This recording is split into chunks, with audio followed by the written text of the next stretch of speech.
bosses, you're welcome to my channel once again.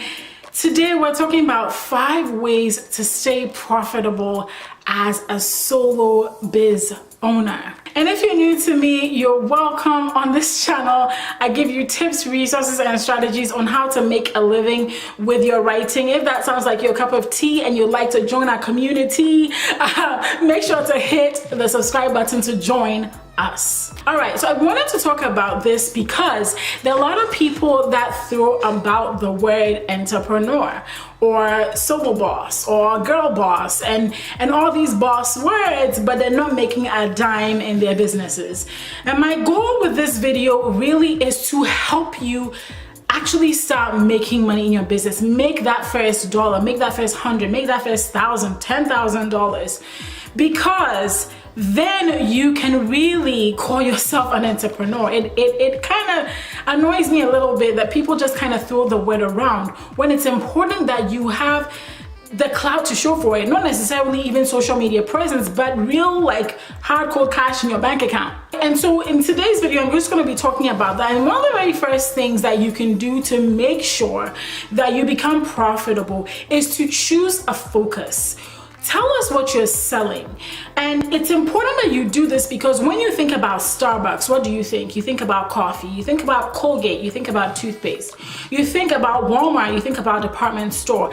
It's intentional. Your name should spark a particular sentiment in somebody's mind that this girl sells that or that guy sells this. And so you want to be absolutely sure that you're choosing a focus. I was really excited the other day because in my Instagram story, somebody had tagged me in their Instagram story and they were just saying, you know, Jean Entre is somebody great to follow if you are a writer, an entrepreneur, and you want to get tips on how to succeed that way. And I was like, yes, I'm so glad that that message of making a living with your writing is coming across through my videos. That means that when people think about starting a writing business, when people think about making a living with your writing online, I'm one of those people that come to mind. And you want to become that person. So the first thing is clarify what you're selling, clarify what it is that you do. Don't say I'm interested in a bunch of things. Yes, all of us are interested in but I'm multi-passionate. I'm interested in a number of things and could be doing a number of things. And sometimes I am doing a number of things in the background. But when it comes to this online space, I show up as that girl that wants to show you how to make a living with your writing. So you have to choose a focus and we have to know what you're selling so that we can support you. The second thing you want to do is you want to show up. All right, so there's this study done as a psychological study. I read it in a book known as Invisible Influence, and you can check the link to that book in the comments below. And in that book, the author talks about this study that was done where, you know, there were a group of girls who were put in a class. They were part of the study. And as part of the study, what they did was that there was a set of girls that they put in, women, right, that they put in the class a few times, maybe 2 or 3 times. They showed up for class 2 or 3 times during the semester. Then there was another set of girls that showed up more than those 2 or 3 times, but they showed up more frequently. And then there was another set of ladies that showed up for class every single time there was a class. And so at the end of the semester, as part of the study, the students were surveyed. They did not know that this study was going on. These women were part of the study that they had planted into the classroom. And at the end of the semester, the students were surveyed and they asked them, which set of these ladies is the most attractive to you? And unanimously, the students chose those ladies that showed up that showed up the most to class as the most attractive. It didn't matter that they were not as physically attractive as the other ladies that only showed up 2 or 3 times. What mattered was they had shown up so many times that they had made an impression on the minds of their classmates. And so you have to think of it in that sense, that if you are showing up, people are going to see more of you, and as people see more of you, they're going to associate you with that thing. If you don't show up, nobody's going to associate you with that thing, and so nobody is going to pay you. And I'm not just talking about frivolous activity on social media, because there are a lot of vanity metrics, right? You can have a bunch of subscribers here on YouTube, you can have a whole bunch of followers on Instagram, and you will still not make any money, even though you're showing up every day. But you need to show up strategically, and that could mean that you're showing up and you're leading people to a blog post, you're showing up and you're leading people to your videos, you're showing up and you're leading people to a funnel, a sales funnel that eventually has them purchasing something. Or that means that you are at your email and you're sending out emails every single day. You're pitching for 5 people on your services, and you're getting into the minds of people as that writer, as that web designer, as that social media manager, so that eventually they can pay you. Because the more you show up and the more you also strategically show people the buy button, the more likely you're going to get people to buy whatever it is that you're selling. The third thing you need to do when you are absolutely serious about becoming profitable is you need to set working hours. Think about your local mechanic, think about your Starbucks, think about your Walmart. They have working hours.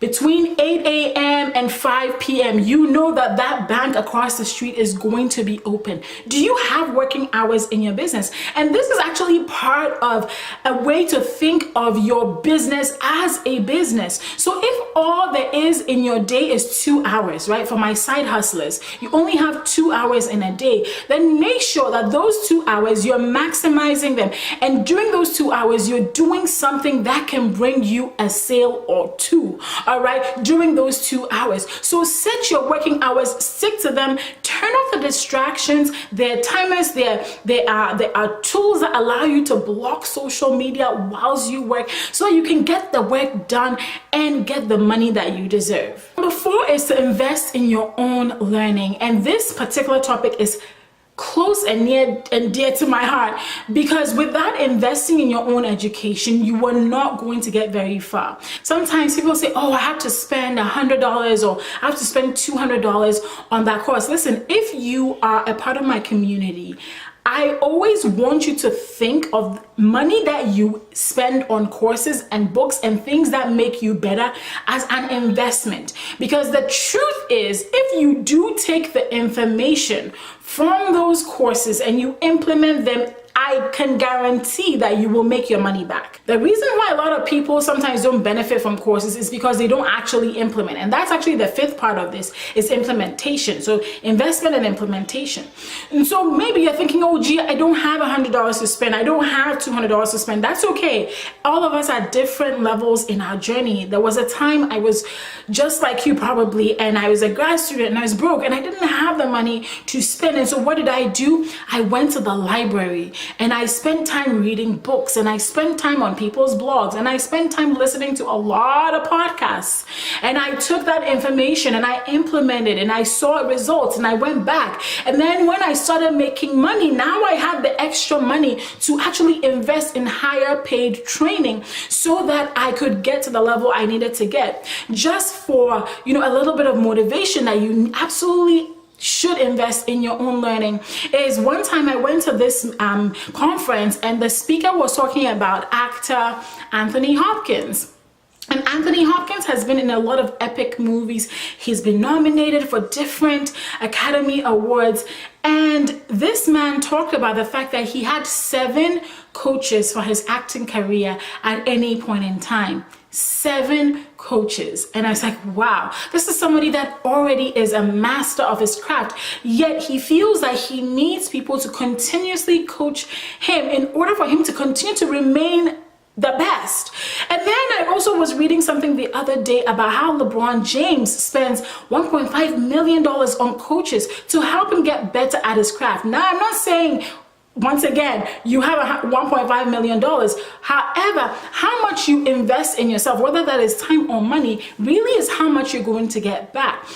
And so take the time to invest in yourself. All the free resources that are out there are more than enough to get you started and even get you to the midpoint. And then once you get to that midpoint, you want to now invest in higher levels of coaching and higher ways of thinking, and then continue growing. But don't neglect the power of investing in your own learning, and coupled with that, the power of implementation. All right, bosses, so if you enjoyed this video, then I encourage you to watch these other videos on how to take your business further in 2019.